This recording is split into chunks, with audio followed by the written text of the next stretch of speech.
Forget it. Let's go. Make a light change in case it comes out. Go down to 8.5. All right, get ready. 6.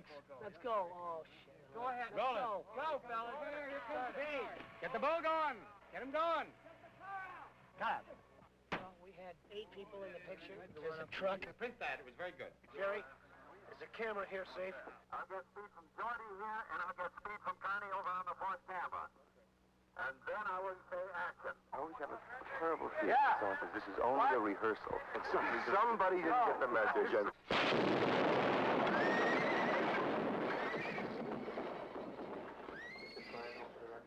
can't get the goddamn thing up there. Well, I said to George once, I said that no matter how much I've screwed up, or no matter how madly he screws up, I think the picture will survive because the material is so good, and I believe that. I think it's one of the best pieces of material, period. Not the treatment of it, just these two people. The story is on a sheer gut narrative level. It's a terrific. It's a what they did is an interesting story. What the picture works off entirely is the relationship between the two guys. If that washes, if one enjoys being in the presence of the two men, if any warmth between the two men comes over on screen, then you're going to go with it. If not, there's no picture.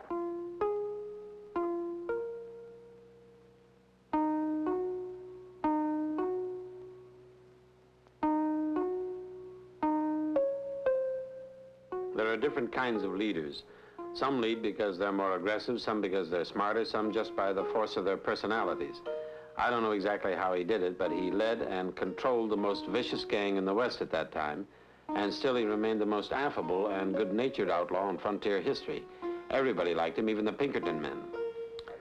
When I first got involved with the project, I thought Paul should play Butch, but most everybody else thought he should play Sundance, including Dick Zanuck. The trouble was that a lot of people were thinking of Butch as a kind of a funny man, a comic character. I saw him as a warm, open, amiable guy, and that's exactly what Newman is. I kept Butch very loose.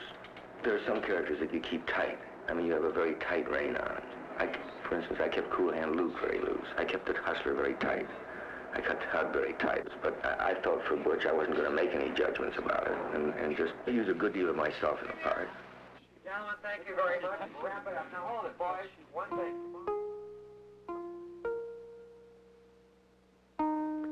Sundance was Butch's opposite in almost every way.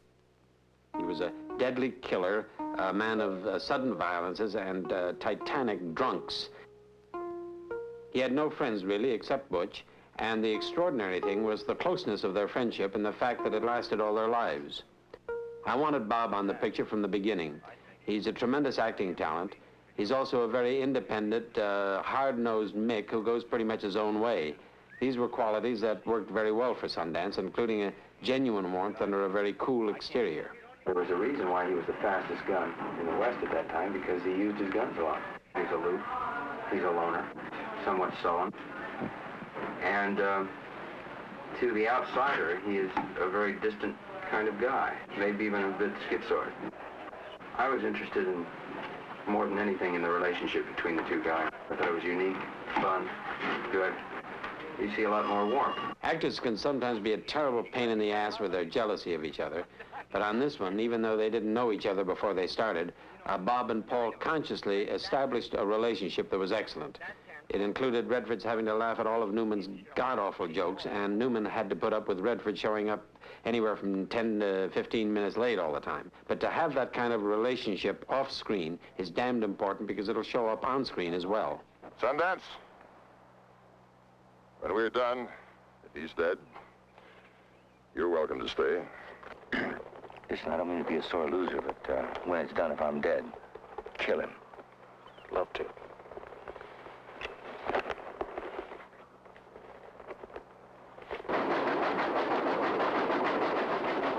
The first day of shooting was on September 16th, 1968, on a narrow-gauge railway that runs between Durango and Silverton, Colorado. We picked this narrow-gauge railway because it was a period train that was actually operating. We had to shoot this sequence out of continuity because we were worried about snow. The train made this trip high up in the mountains where the snow can begin anywhere from the end of September on, so we had to do this scene first.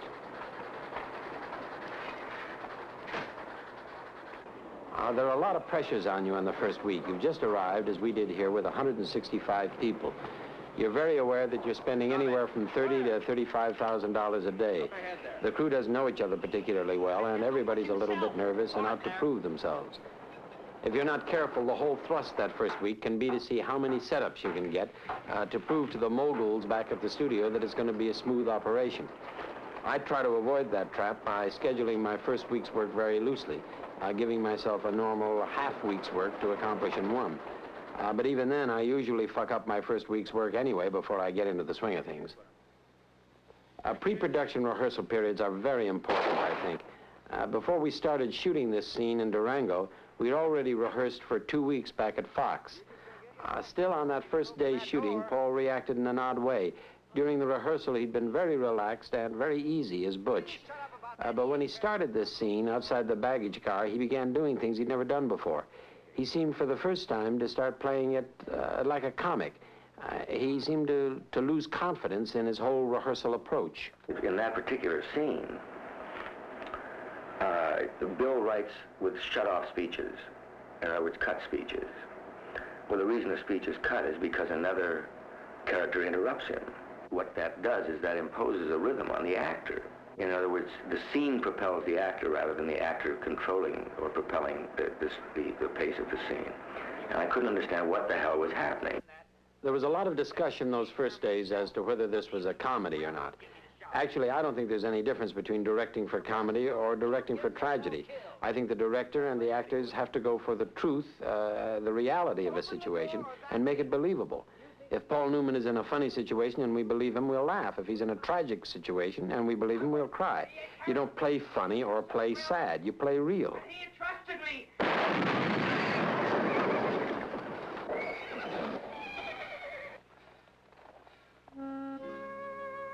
Of the three principal characters we were dealing with, the least is known about Etta Place.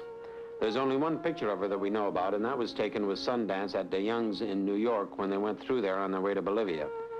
There are some stories that she was a school teacher, and that's the way Bill has it, but I think probably she was one of the prostitutes from Fanny Porter's house in Fort Worth. Girls are a problem in Westerns because they slow up the action. And when I was working on the picture, we were always talking about that whenever you brought the girl in, make sure that things didn't come to a terrible stop, because that's a tendency in Westerns. I mean, any action picture, the girl is a bore. In some ways, Catherine was miscast for the part. The real Etta probably had more mileage on her and was a good bit tougher. But Catherine has other great qualities going for her. She has an enormous appeal on the screen. She's cute, she's sexy as hell, and she projects a kind of a vulnerability that's very endearing.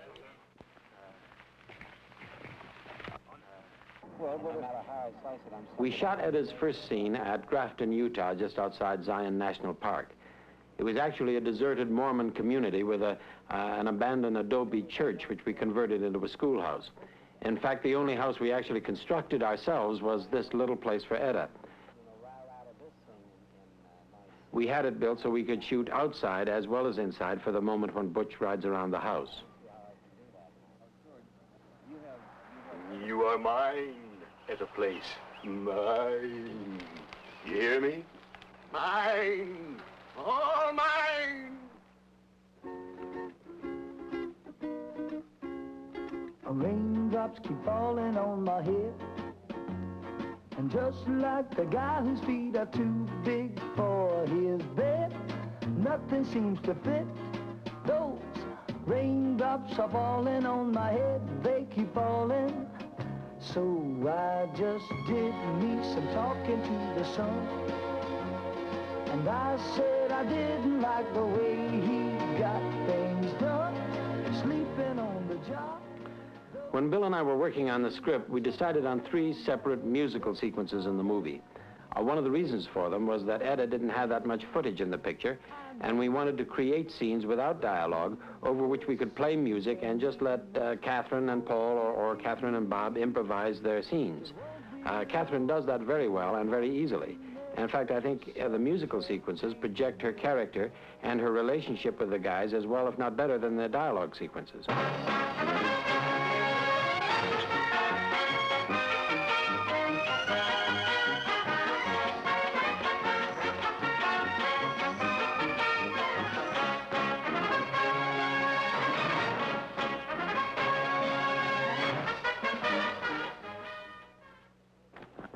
When I wanted a bull for this sequence, they shipped me one all the way from Hollywood out to Utah just for this one shot. This particular bull's name was Bill. He was supposed to charge after Newman, after Newman crashed through the fence, or at least after Newman's double crashed through the fence and Paul took his place on the ground. Well, Bill was a friendly type bull, and in order to make him charge, they had a little flit gun that they loaded with something called High Life. And when I'd give the cue, they'd squirt it on poor old Bill's balls, and he'd take off in whatever direction he happened to be headed. I don't know what kind of Hollywood training actually was necessary for that.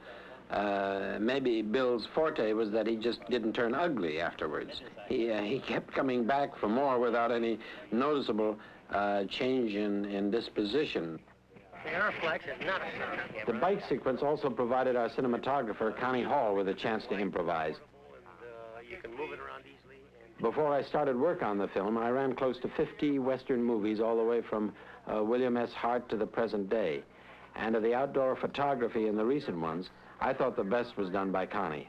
Is a wild motor or a speed motor on it? I consulted him a great deal on the film. He went along with me on my final location scouting trips, both in the United States and in Mexico. And together we picked locations where not only I could stage well, but he could get his best photographic effects. I wanted a kind of washed out, desaturated color to the film, and Connie achieved this by a couple of devices. First, he overexposed the film as much as 2 or 3 stops. He also liked, whenever possible, to shoot with backlight. And dust and smoke, Christ, we had dust and smoke in front of every shot conceivable. I like that effect.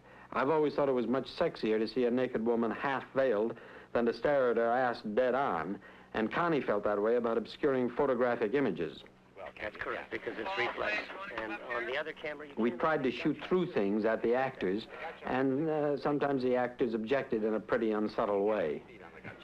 No. Now, are they all Mitchell cameras? I'm a grandmother and a female, and I've got my rights. Every once in a while, you run across a scene you really don't like, and that's the way I felt about the one where Bob grabs the fat lady and Butch imitates her voice. What are you going to do to her? Now, the trouble with it was it just seemed phony. I couldn't really believe that Butch could imitate her voice well enough to fool Woodcock, even though I planned to help that later in the looping by switching to Paul's voice halfway through her prayer. Thy kingdom come, thy will... Anyway, we shot it, and people seemed to think it was funny as hell, but I don't like the damn thing, and I never will. How high is this explosion going to go up? Oh, I'd say maybe 75 feet. Will the blast knock them down? Well, it'll make them back up. For the scene when Butch blows up the baggage car, we had to build it out of balsa wood, so our stuntmen who stood in front of it wouldn't get too badly banged up. Until it hits 75 feet. It's got to We be had a very good dynamite man on the show. He was very accurate as to safe ranges of operation, and he could place these guys where they wouldn't get hurt. 30. Jerry, is the camera here We safe? constructed bunkers for the closest cameras. Actually, we had 4 cameras on the shot, and we cranked them at varying speeds. The Mark II there. No, the Mark II here. The Gottschalk there. It was a shot high on the Volkswagen. You zoom back like... You have to overcrank an explosion, otherwise it'll be too fast on film. A normal speed is 24 frames, so we overcranked the main camera at 64. As a matter of fact, we had different speeds on all of the cameras. We didn't want to take this shot over again. I'll get speed from Ed in the bunker, and I'll get speed from Connie over on the 4th camera. And then I will say action. Well, that ought to do it.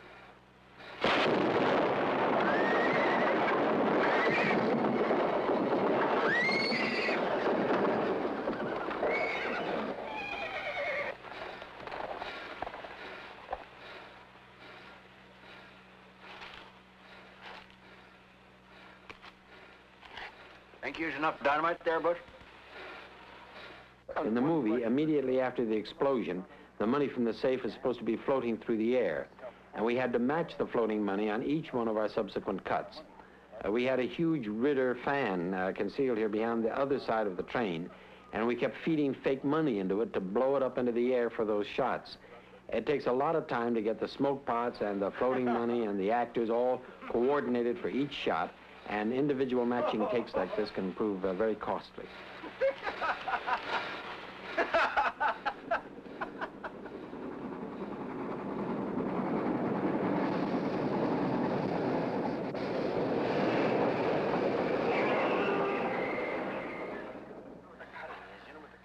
For the arrival of the super posse, we had to build a special car for the horses to jump out of.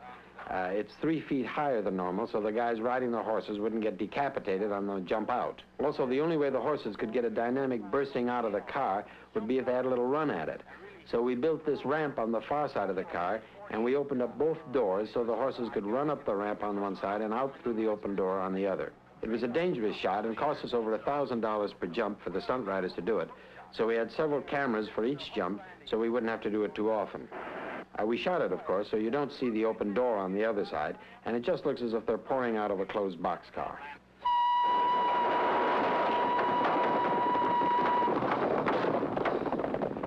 Whatever they're selling, I don't want it. One of the fascinating things about Butch was that while most Western heroes deal in confrontations and showdowns, he spent his whole life trying to avoid them. The smartest thing he ever did was to clear out of the country when he saw civilization catching up with him. Most of the other outlaws of that period stuck around to get hunted down and killed. Goldman had a feeling that we might run into a little trouble here. Because the movie audience is used to the hero in a Western being able to do the impossible. And so you say, it's only 6 guys, why doesn't John Wayne shoot them all? Or why doesn't Paul Newman shoot them all? Well, the fact is that Paul Newman can't shoot them all, and if he tried to shoot them all, they'd kill him. Hey, Butch, what? They're very good. Paul and I had a disagreement about the shooting of the posse. And that is the proximity and the identification of the posse. I felt that the posse should be nothing more than ever a presence. We would shoot on a wide-angle lens to give it distance rather than a long focal lens, because then the character is right on top of you. How many of them are following us? All of them. All of them? What's the matter with those guys? I preferred using the long lens because that way I was able to get the feeling of distance and still keep them close enough to be menacing. We used a 500mm zoom to get that effect.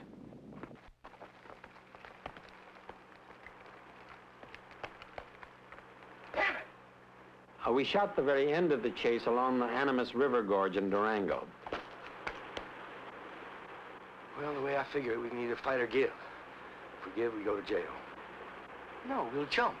Like hell we will. We shot the scene there up to the actual jump itself, but the water at that location wasn't deep enough for our 2 stuntmen to jump into.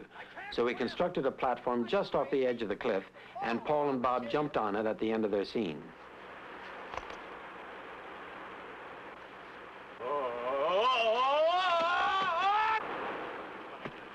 We had to go back to Los Angeles for the actual jump, which was done several months later.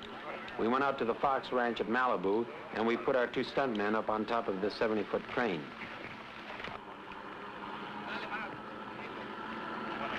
We stirred up the water with a dozen outboard motors to simulate the rapids.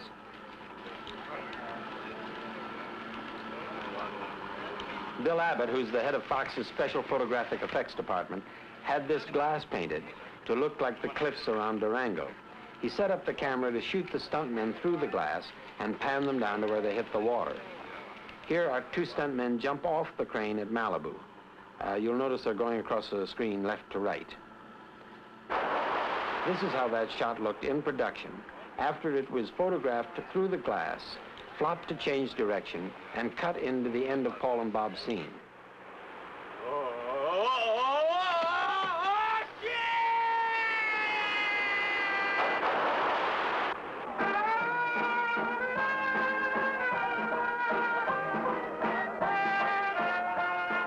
The trip they made through New York on the way to Bolivia became one of our 3 musical sequences.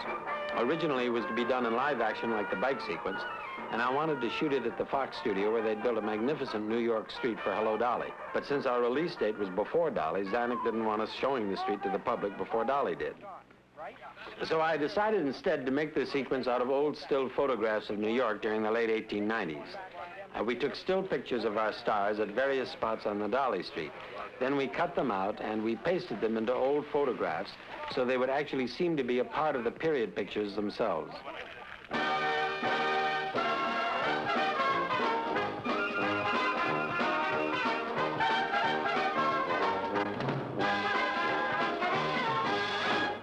We printed the whole sequence in sepia to give it the same kind of period flavor as the opening of the movie. We worked out all these moves for an animation stand, and we shot them 1 frame at a time.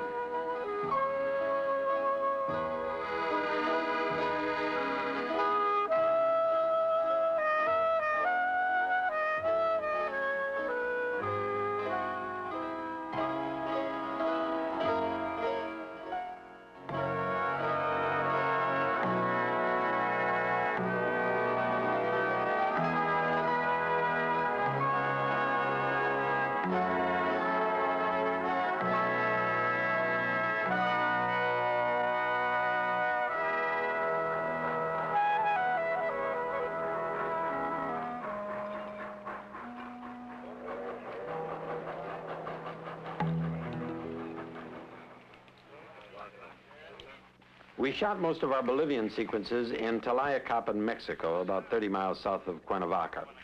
In colonial days, it was a main stop on the stagecoach run between Acapulco and Mexico City, but now it was mostly a farming community. The first scene we shot there was a sequence where Etta teaches the guy Spanish. Catherine had very decided opinions on how to play her part. She's a very intelligent girl, but I didn't always agree with her. Actually, my communication with her was the least good of any of the actors, and it led at times to uncomfortable moments on the set. But ultimately, if an actor or an actress has talent and a strong set of convictions, and persuasion can't move them, sometimes it's better just to back off and go with them, rather than create a situation where neither one of you gets what you want. Of course, in the final analysis, the director's working relationship with the actors is terribly important in the making of any film. I have a feeling that George probably directs with a much tighter hand than he did on this picture. I think he kept a fairly loose one. Just as I kept very loose, I thought George was terribly rigid when we first started rehearsing. And yet, as the days of rehearsal went on, I realized that he really had points to make. They may have been in opposition to whatever viewpoint I had about certain areas of the script. So, we tangled, but it was with some affection and mutual respect, and that's always the way it should be.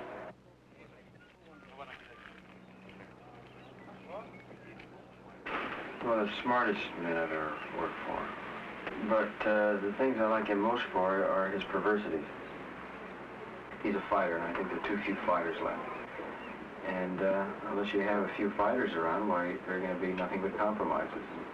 You can't just casually win a point with him because of his blind ego. You have to be prepared to substantiate anything you might say that challenges what he does. He's strong enough to say you are right. In other words, he doesn't let his pride or his ego stand in the way of a marriage. He heard Paul out, he heard me out, throwing his own suggestions, and then he made his decision about which way to go. Certainly on this film, there was a freedom of exchange that was unusual for me, at least. Paul likes to say that the best film experiences are community experiences, and even though I'm not sure that's always true, in this case it was. Bob and Paul, besides being enormously skillful actors, are also extremely bright guys and very knowledgeable in all areas of filmmaking. And they made very real contributions, I'm sorry to say.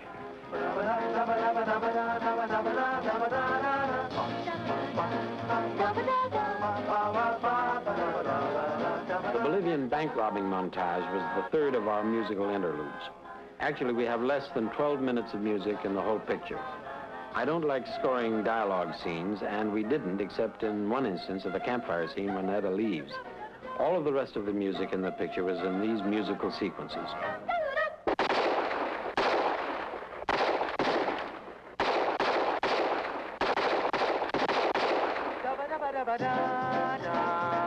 Isn't that a pretty sight? Well, we're back in business, boys and girls, just like the old days. Burt Bacharach scored the film, and we made a deliberate decision to go with a semi-modern sound, despite the fact that we were playing in period. The picture was designed for a contemporary feel. The characters are modern rather than traditional in approach and temperament, and Bill's dialogue, where it isn't actually anachronistic, has a very contemporary rhythm and sound to it, and we didn't want a traditional Western score.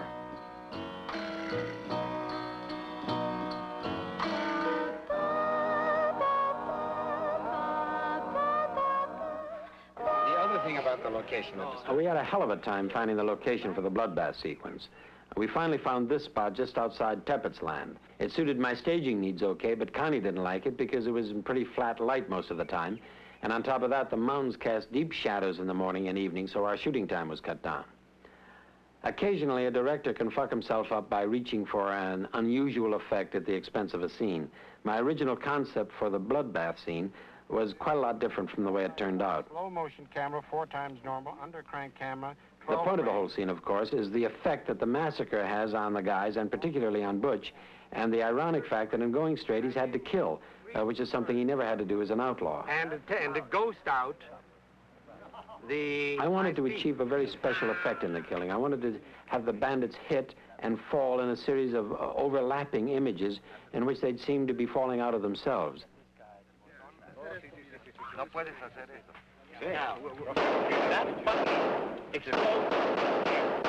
I got that effect by lining up 2 cameras on the same angle, over-cranking one and under-cranking the other. And when I had them all put together optically, it was really a fantastic effect, but unfortunately, it was utterly wrong for the scene. It became balletic and beautiful, but not in the least horrifying. Since basically, I think a director's obligation is to make a scene work and not his effects, I threw it out and just used the slow motion dying. I wasn't particularly happy with that just by itself because it's become a cliche to shoot death in that manner, but at least it made the point of the scene better than the more spectacular version, and I had no choice.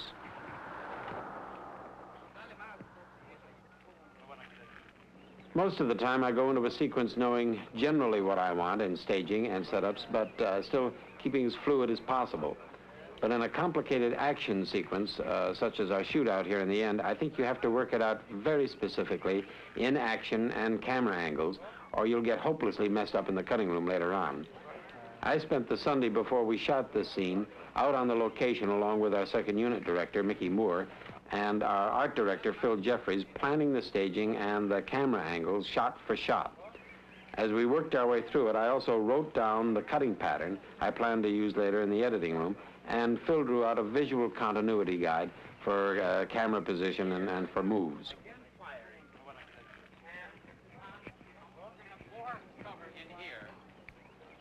On this last pull across here, the actual historical location where Butch and Sundance shot it out with the Bolivian cavalry was a much more confined location than the one we actually picked here.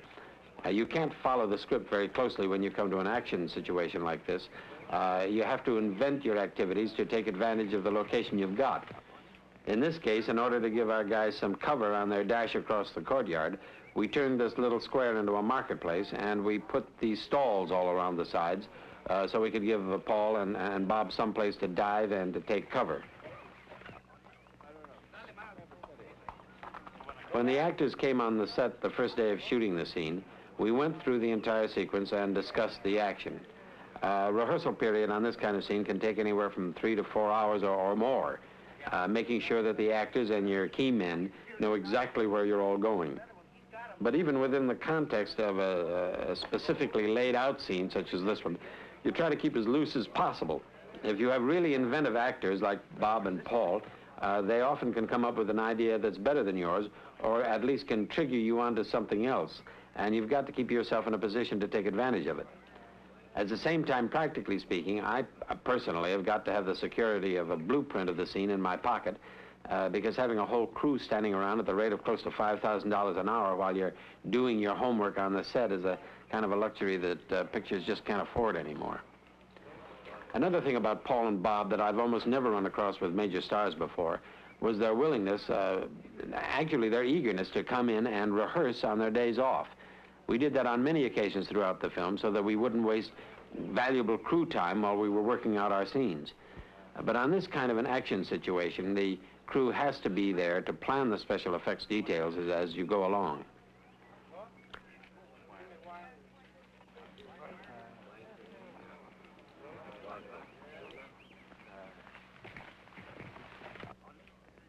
In any sequence involving guns, of course, you've got to rig the hits. Our special effects man here is wiring the table for the first bullet hit. He's drilled a hole in it, he's stuck a charge in it, and he's wired it to his battery. And his assistant has another set of wires running from the battery to his fingertips. In the scene, the guys sit down at the table to get served their dinners, and on cue, he sets off the charge with one hand and fires the gun with the other. If the bullet hits on the walls alongside them on close shots, we sometimes put explosives in the wall itself.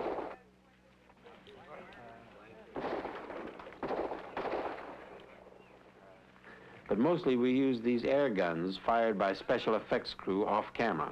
They can fire blood pellets and dust pellets, and you obviously save a lot of time with them rather than setting individual charges. They're amazingly accurate.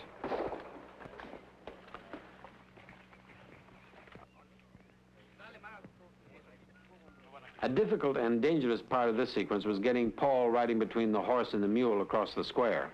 Stars doing their own stunt work is all right up to a point, but it's always risky to let them get into really dangerous physical situations, because if they get hurt, the whole production might have to shut down, waiting for them to get patched up and back to work. But in this case, we had to get some close-ups of him riding between them, and he did them for us.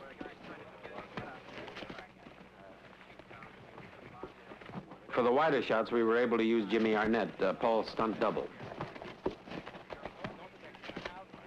To get the mule to fall, we used a technique that's illegal in the United States called a flying W. The mule's front feet are wired, and the wires run up through the saddle and out back. The mule gets up a good run, and the wrangler jerks the wires and pulls his front feet out from under him, and he goes over on his face. There's a chance of breaking the animal's neck in this technique, but fortunately we didn't.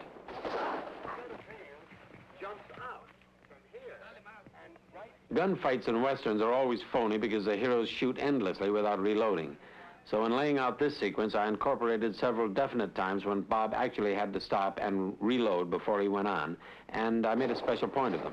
I wanted the audience to accept the fact that we were being absolutely realistic, because actually for the dramatic effect of this final burst of firing, I wanted to take the license of letting him continue to fire without reloading, so long as it was dramatically effective. Actually, in our final cut, I never counted the number of shots he takes after his last reloading, but it must be close to 15, 18 times. Jimmy Arnett, Paul's stunt double, was the corregidor on top of the arch shooting at Bob. On this particular take, he took too long to fall, but I wasn't quick enough to cut and to stop him before he went. He took the fall onto a stack of cardboard boxes concealed behind that wall, but they weren't strong enough to break the fall, and he went through them onto the cobblestones and fractured his pelvis. It took him almost 3 months to get back working again.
The final scene between Paul and Bob was a tremendous acting challenge.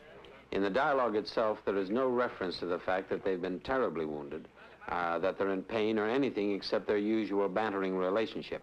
Out of context, the scene could just be comedic in result, but in context, it had a whole other meaning. Which says, you know, it's a great, I don't want to hear it, okay. Paul and Bob's playing of that scene and finding the right balance of pain and humor and hope is, I think, one of the best acting achievements I've ever seen in my experience. I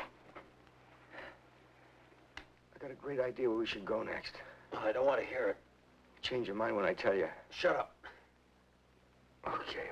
Your great ideas that got us here. Forget about it. I don't ever want to hear another one of your ideas, all right? All right. Okay.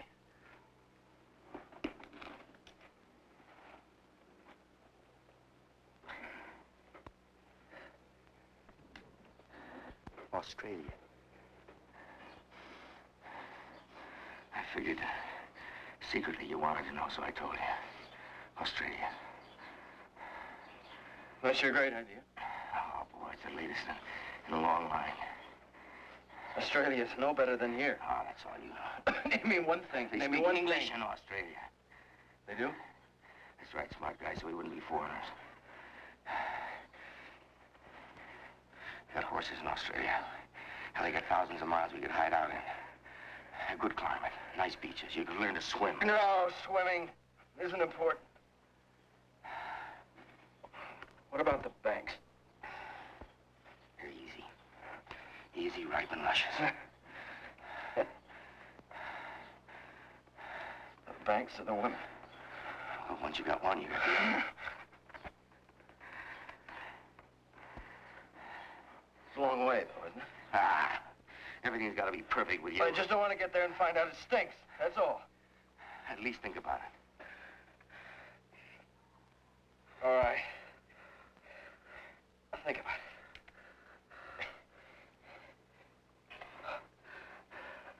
Hey, when we get outside, when we get to the horses, just remember one thing.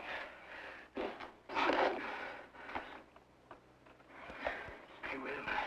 What? You didn't see the fours out there, did you? The force? No. Oh, good. For a moment there, I thought we were in trouble. There are varying stories of their deaths in Bolivia. In fact, some people in Utah, including Butch's sister, who's still alive, say that Butch escaped and made it back to Utah and lived there until a few years ago under an assumed name. On the other hand, the one thing most historians agree about is that a whole company of Bolivian cavalry was brought in at the end to get them, and it seems unlikely that either one could have survived that. In fact, I was a little concerned that bringing in this many men just to kill two bandits might be dramatically unbelievable, however historically accurate it was. At the very end of the film, I wanted to take them right up to the point of their being killed and freeze frame and make them a part of a still photograph of the scene in the same sepia color that we used in the New York stills. In order to get this shot, I needed some technical advice, and I flew Bill Abbott down from the studios. Until we go to sepia. Mm-hmm. And? Our problem was that we couldn't put our 35mm motion picture camera up here on the roof and freeze frame because our lenses weren't long enough for a close shot of the guys, and an optical blow-up of them would be too poor quality. So we put an 8x10 still camera up here. Then on a direct line toward the door that Paul and Bob run out of, we put a 35mm Panavision camera.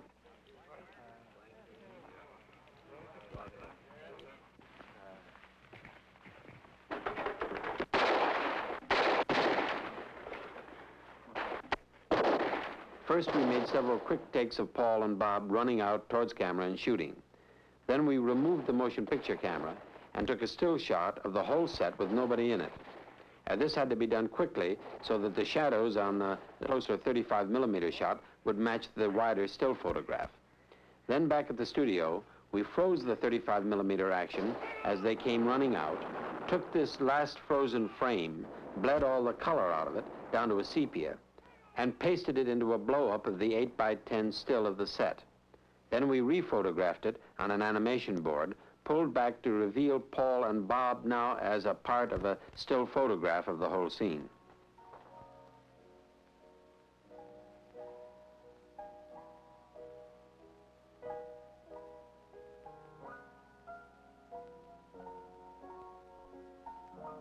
I have now spent exactly a year and 3 months on this film, and at this point, I don't know yet how it's going to be received. I think it's a good film. I think the guys are great in it, and I think the relationships work. It was a hell of a lot of hard work doing it, and actually even more fun. And if the audiences don't take it, I think I'll go out of my fucking mind.